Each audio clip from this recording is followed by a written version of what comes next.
she was with one or two children for about 10 seconds, and that was it. And she looked so inappropriate. I mean, that dress is really for, I daren't say it really, but it's not appropriate. It's actually rather vulgar. And to do that when you're not even invited is extraordinary. She didn't pay to go there. You do have to pay to sit down and have a meal. She didn't do that. And they shushed her out. She was escorted out humiliating of a side door. Angela Levin, we knew it wouldn't be long before Meghan Markle made her ghastly return to the red carpet. Goodness me, though. This was quite grim, wasn't it, Angela, given that she didn't actually even bother to stay for the charity event.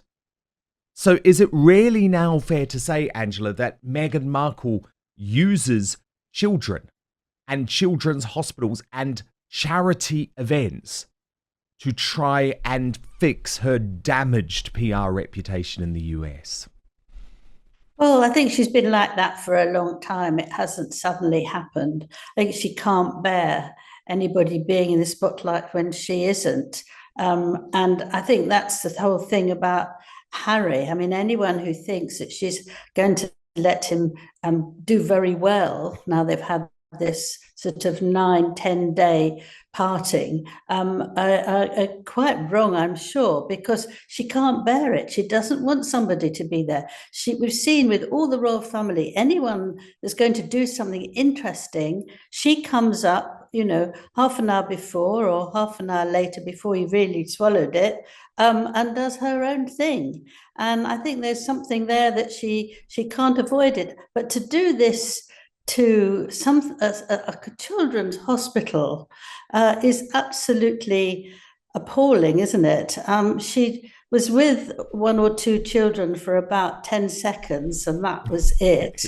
And she looked so inappropriate. I mean, that dress is really for, I daren't say it really, but it's not appropriate. It's actually rather vulgar.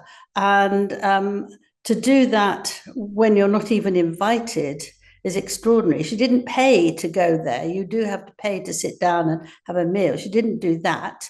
And they shushed her out. She was escorted out humiliating of a side door. Yes.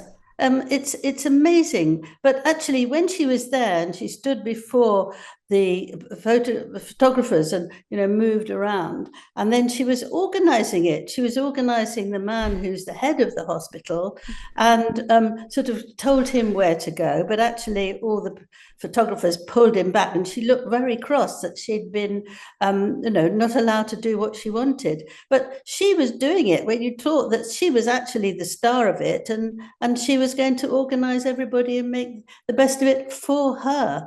I think it's something wrong there. Who would do that? Was she so desperate to go out that evening and be seen and have her pictures in the paper, because she was hiding away for a while? We didn't see her for a bit until we got the magazine telling us that she's absolutely lovely, and that crossed Harry's sort of going round to his duties. It's just I think it's a very, very big thing to see. And astonishing. It is. Well, look, we've descend got, to no, that, it is. frankly. And we've got lots to unpick with this, Angela. But I think the first thing we should actually do, because I know you were talking a little bit there about what she was actually like on the red carpet, and it was quite astonishing. So why don't we have a look at the footage, and then people can see what you're talking about, and we'll explain more after that. And Meghan, right Meghan, straight ahead. And right here, please. Oh, ladies, can we start you at the beginning, please? Together, ladies. And together, ladies, right here. together. Ladies. And ladies, and ladies together. Oh, one stop. And can we get all the smiles in one direction? There it is. Thank you, cute. Oh.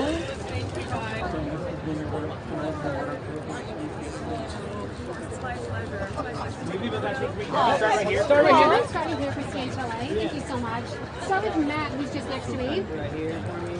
Excellent. And one more time, PCHLA. Thank you. And guys, ready front. There we go. Beautiful. And then Paul and Megan together. Paul and Megan. Okay. And the girl with the camera in front. Your hand. Your flash. Thank you. Past your bedtime for sure. How old is he? Hi, how are you? What's your name? Nice to meet you, Marcus. How old are they? Oh, so really close to our kids, so 3 and 5. Oh, yeah. Can I take a picture? Of course. Here, come on. You look so beautiful. You ready? Whoa. Oh, God. Yeah, there we go. Oh my God. So Thank you. Look at me like, what you doing? Have fun tonight, of course. Yeah. They are all just props for her attempted rehabilitation in Hollywood, aren't they, Angela? Oh, I mean, you can't believe it, actually. She does behave as if she's running it or she's the A1 star, but she's not, 'cause she wasn't even invited. I mean, and how can she think it's her position to move people around according to what she thinks is right? And I think that dress is so vulgar. You just look at it again and you feel that, to do that at a children's hospital is absolutely appalling. It's just not right.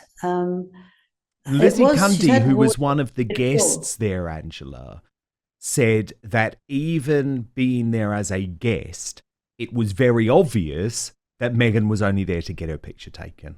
That was all it was about.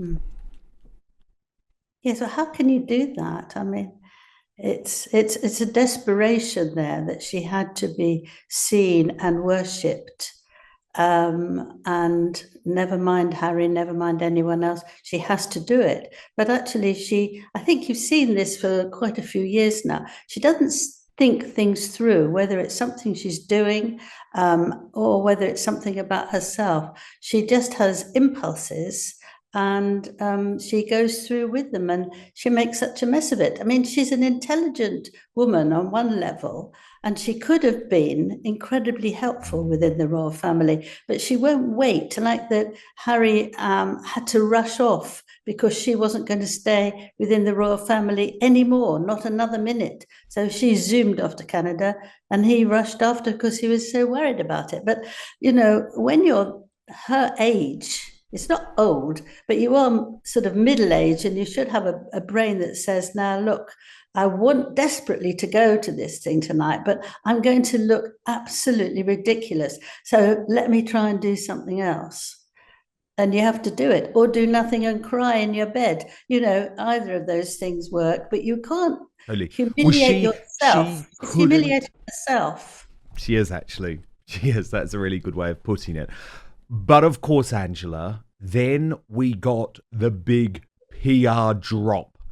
The explanation as to this bizarre new strategy. Remember, Harry and Meghan used to say they were like salt and pepper. They only worked well together. Well, not anymore, because the PR drop comes to People magazine, one of their favorite outlets. And they say that there is now a dynamic twin-track approach. So People magazine says insiders say what's unfolding reflects a clear shift in the couple's public lives. While Harry is immersed in philanthropic efforts, Meghan is leaning into entrepreneurial projects and commercial ventures. And this is what a friend told People magazine. It's clear that a twin-track approach is evolving. And then a royal insider echoes the sentiment, emphasizing the evolution of their working dynamic. And this is what the royal insider apparently said. The Duke and Duchess have now hit their stride as individuals, not just as a couple. The Duke appears focused on his patronage work and the Duchess focused on her entrepreneurial track. I mean, Angela, have you ever heard so much nonsense in your life? No. Well, as I said right at the beginning in my eagerness, that actually she can't bear him to be ahead of her. I mean, he's always pushed at the back. He says nothing. He follows. He's there to do his duty for her. So she's not going to suddenly be thrilled by all the work that he's going to do. But also, if you think about what she's doing, she's struggling. enormously. And if you say about her America Riviera orchard, she's getting nowhere with that. I mean, it's absolutely very run down already before it's got going. She can't use the name because that's the name of the area where she lives. So she can't actually take over the area. So that's one part of it. She can't find a CEO who would run it. The trademark application's been turned down. And there's one investor who wants to get his money back and says she's built a penthouse without any foundation. I thought that was quite a good description. Very good way of putting it, actually. She won't hear about the trademarks until next February. So we're talking about a long time. But at least she's admitting, Angela, at least she's finally admitting. Can we just be clear on this? She doesn't give a damn about charity. No. She doesn't give a damn about humanitarian work. She didn't give a damn about the Commonwealth. At least maybe she has finally admitted that. All she cares about is making money. An entrepreneurial track is making money. That's it. And that's what we've always known, let's be honest. But it's quite funny now, isn't it, that she's come out and admitted it. Oh, yeah, Harry, he can do the stuff of changing the world. I just want to make lots of money. But that's what the late Queen knew straight away when they were talking, that's why she said they can't do half and half. And that's why she said, because she didn't want them to use their title in order to earn money. She got it 1, 2, 3, that's it. Very, very well, even when she wasn't so well and old, and she still managed to read what they wanted, and that's been it. It's money, money, money, money. But it's also her. I have to be number one. That's why she always says, global, global, I'm global, I'm global. That's why she couldn't bear the United Kingdom, because it's too tiny. She's not going to just run that. Just little old us. Who cares about little old us? Who cares about the little old Commonwealth? But look, Angela, I was actually genuinely dumbfounded. It's not often that Meghan leaves me genuinely dumbfounded, because you know and I know that this is a woman who is a compulsive liar. But one thing that we've known for a very long time, Angela, is she has no friends outside of her recent showbiz connections, outside of the people who she recently met on Suits. Not one old friend from her pre-Suits life was invited to her wedding, to Prince Harry, even though there were lots of celebrities there who she'd met once or twice. But on this red carpet, Angela, I could not believe the lies that spewed from her mouth when she tried to say that one of the reasons she was supporting this hospital was because her school friends who apparently are now back in her orbit, despite saying they've all been ghosted by her, were using this hospital. Anyway, let me play it to you, Angela, and I'll get you to react off the bat. Oh my goodness, the work that they do at Children's Hospital LA is otherworldly. And I think from my standpoint as a mother, no one wants to have to be in a position where you need to go to a place like this. But if you have to, the best place in the world you could go would be Children's Hospital LA. And I have close friends who still have their children there going through treatments, either from high school, close mom friends now that are having their children really have that experience. But the staff is incredible, and the amount of work that they do for families that really could not afford this level of care is something that I think should never be overlooked. So I'm just grateful for everything they do. Happy to be here to support.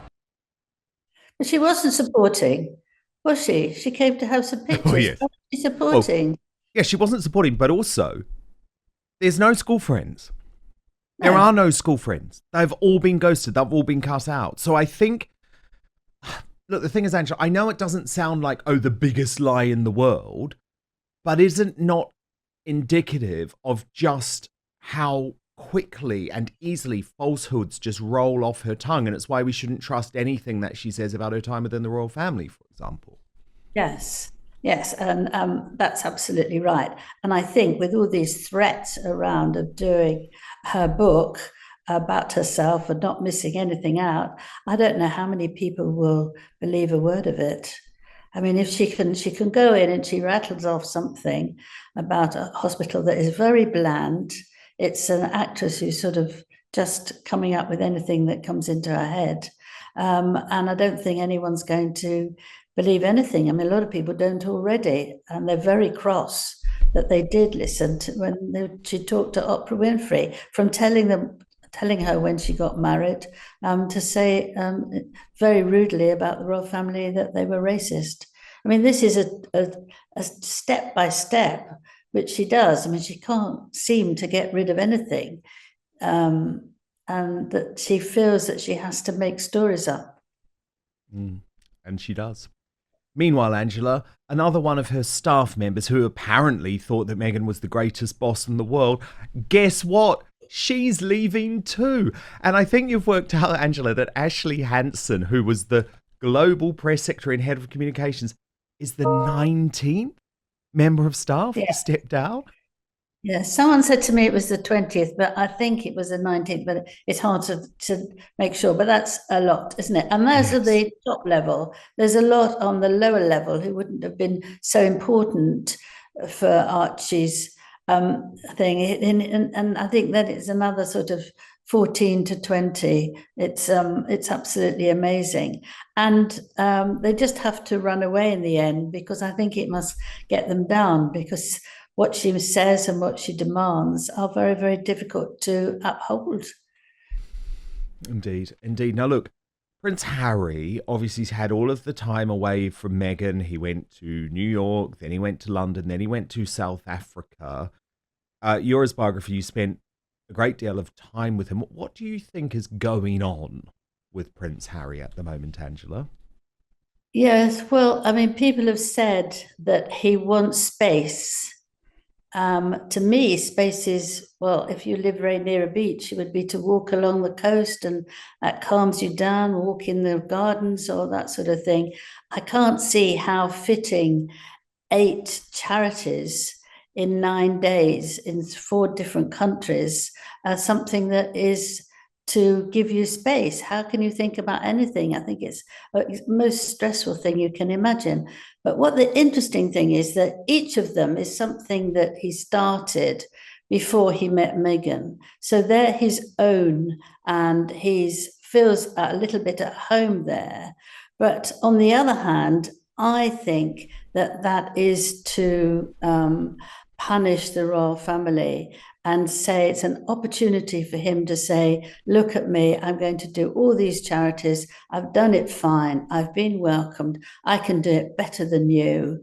And to try and crush them and try to make his own life within the royal family, but without in terms of listening to what being told or what anybody wants. I think it could be, I can't say it will be, but my feeling about him is that this is the way he's trying to win something over them. And I think that it's very, very unpleasant thing to try to do to your family. If you can't win one way, this is another way he can try, because a lot of them can't do very much at the moment. We know that they're not well, and you should have compassion. They're always talking about compassion. He and Meghan should be showing compassion, but they can't. They're not. And I think to go around the charities that you've done before, they were probably very pleased to see him. Why not? But he was extremely nervous at the beginning. He had to wiggle in his chair and very awkward. And he only got okay, a bit more okay, when he'd warmed up a bit. But I think it was a very strange way of behaving as well. No, it really was. It's interesting, Angela, that you talk about how he's trying to play one-upmanship when it comes to the royal family. And there was one particular moment that I noticed, and I want to show you it, because you might remember a couple of weeks ago there was that beautiful moment where King Charles was with the New Zealand women's rugby team, and they asked King Charles for a group hug, and it was a really beautiful, special moment. It wasn't planned, it wasn't prompted. Charles had no idea it was coming, and it went viral all around the world. Well, Harry... Didn't he look marvellous? Didn't he look marvellous? He was looked just wonderful. Overwhelmed, but he loved it because he felt he's really loved, and he loves Australia. And these girls were brave enough to say that. It was very moving. Sorry, go on. No, it really was. It really was. It's been one of the most beautiful royal clips, actually, of Charles's reign. And it's funny, it will go down in history as one of those great moments of his reign. But Harry, and this is very much based on what you were just saying, Angela, because I agree with you. Harry thinks that he's shrewd and thinks that he's clever and thinks that actually he can always do better than his father.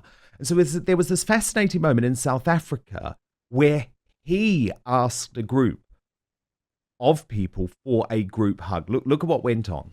First though, have you ever wondered what happened to the legendary Chuck Norris? Well, I recently saw a video he made and I was shocked. He's in his 80s and still kicking butt and working out and staying active. What's even more shocking is he's stronger, can work out longer, and even has plenty of energy left over for his grandkids. He did this by just making one change. He says he still feels like he's in his 50s. His wife even started doing this one thing too, and she's never felt better. She says she feels 10 years younger. Her body looks leaner, and she has energy all day. Chuck made a special video that explains everything. Make sure you watch it by going to chuckdefense.com/outspoken or by clicking in the link in the show notes below this video on YouTube and Rumble. It will change the way you think about your health. Once again, that's chuckdefense.com/outspoken and click on the link in the description below to watch the video now. You simply will not believe how simple it is. Just a reminder, the legendary Chuck Norris is a whopping 84 years old, and I have to be honest, he has more energy than me. He discovered he could create dramatic changes to his health, simply focusing on 3 things that sabotage our body as we age. So watch his method by clicking the link in the description box below, but I'll give it to you now as well, chuckdefense.com/outspoken, or you can also scan on the QR code on screen right now. Back to the show. Sorry, keep spreading the love. Thank you that you spent so much time with us. For such an icon, so modest, oh my word. Oh. Are you all happy?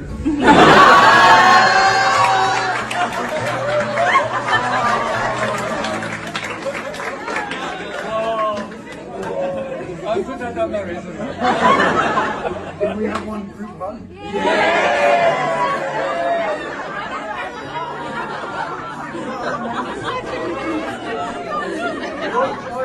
South Africa. 1, 2, 3. South Africa!